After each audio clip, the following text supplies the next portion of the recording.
ঈদ উল ফিতর উপলক্ষে ৭ দিনের টানা সরকারি ছুটি। সে সুবাদে রেল, নৌ, সড়ক পথে ঢাকা ছাড়ছেন অধিকাংশ মানুষ। আমাদের সাথে ইতিমধ্যে যুক্ত হয়েছেন কমলাপুর রেলওয়ে স্টেশন থেকে আমাদের সহকর্মী নাজমুল হুদা। নাজমুল, জানাবেন আসলে যে আজ তো গতকালকে থেকে আসলে যে ট্রেনে ঈদ যাত্রার যে ছুটি সেটি শুরু হয়েছে এবং সরকারি অফিসের যত কর্মকর্তা তারা আসলে ঢাকা ছাড়তে শুরু করছেন, সেই সাথে সাধারণ মানুষরা আসলে ঢাকা ছাড়তে শুরু করেছেন। কেমন দেখছেন ট্রেনে যাত্রীদের চাপ, সেই সাথে ট্রেনগুলো একদম সঠিক সময় ছেড়ে যাচ্ছে কিনা, কি বলছেন যাত্রীরা?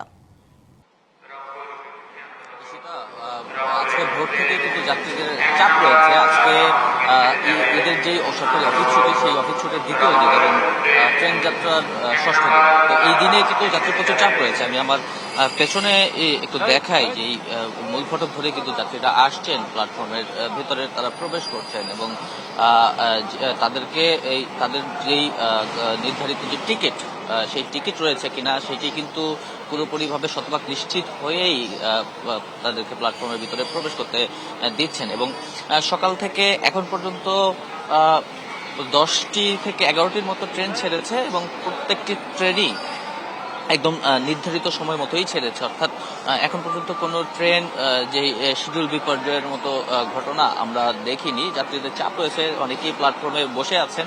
আরো বেশ কয়েকটি ট্রেন ইতিমধ্যে প্ল্যাটফর্মে পৌঁছেছে। মহুয়া কমিউটার রয়েছে, এর মধ্যে বুড়িমারি এক্সপ্রেস, কর্ণফুলী কমিউটার, রংপুর এক্সপ্রেসও রয়েছে। এই ট্রেনগুলো ঠিক নির্ধারিত সময়েই ছেড়ে যাবে।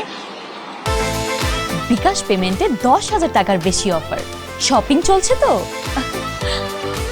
হয়তো আধা ঘন্টা 1 ঘন্টার মধ্যে এই যে 4টি ট্রেন প্ল্যাটফর্মে রয়েছে সেটি ছেড়ে যাবে। অর্থাৎ নির্ধারিত সময়ে ট্রেনগুলো কিন্তু ছাড়ছে এবং যাত্রীদের নিরাপত্তা দেওয়ার জন্য কিন্তু পর্যাপ্ত আইন শৃঙ্খলা রক্ষাকারী বাহিনী রয়েছে। কয়েকটি স্তরের নিরাপত্তা ব্যবস্থা রয়েছে রেলওয়ে স্টেশনে। তো আজকে একটু চাপ বেশি। পরিবারের সঙ্গে ঈদের যে আনন্দ, সেই আনন্দ ভাগাভাগির জন্য আসলে স্বজনরা বাড়ি ছুটছেন, যাচ্ছেন। যারা কোনো কারণে গতকালকে যেতে পারেননি সে সকল যাত্রী কিন্তু আজকে যাচ্ছেন, অথবা যারা ট্রেনের টিকিটটি কোনোভাবে গতকালকে ম্যানেজ করতে পারেননি, আজকে ট্রেনের টিকিট পেয়েছেন, তারা কিন্তু এই নিরাপদ যাত্রা জার্নি হিসেবে এই ট্রেনের যে যাত্রা সেটি কিন্তু আজকেই করছেন। তো সব মিলিয়ে যদি বলা যায় যে ট্রেনের যেই ভোগান্তি অন্য সময় হয়ে থাকে, তো এবছর আমরা গতকালকেও দেখেছি তেমন কোনো ভোগান্তি হয়নি। এর আগেও যে কয়দিন ট্রেন চলাচল করেছে এই ঈদ যাত্রা উপলক্ষে কোনোদিনই হয়নি। আজকেও ঠিক একই চিত্র দেখছি আমরা। তবে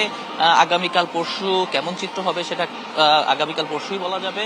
আমরা দেখি ঈদের শেষ সময় একটু চাপটা বেশি থাকে, সেই তুলনায় আজকে এখন পর্যন্ত ভোগান্তিহীন যাত্রা বলাই যায়। ঈশিতা।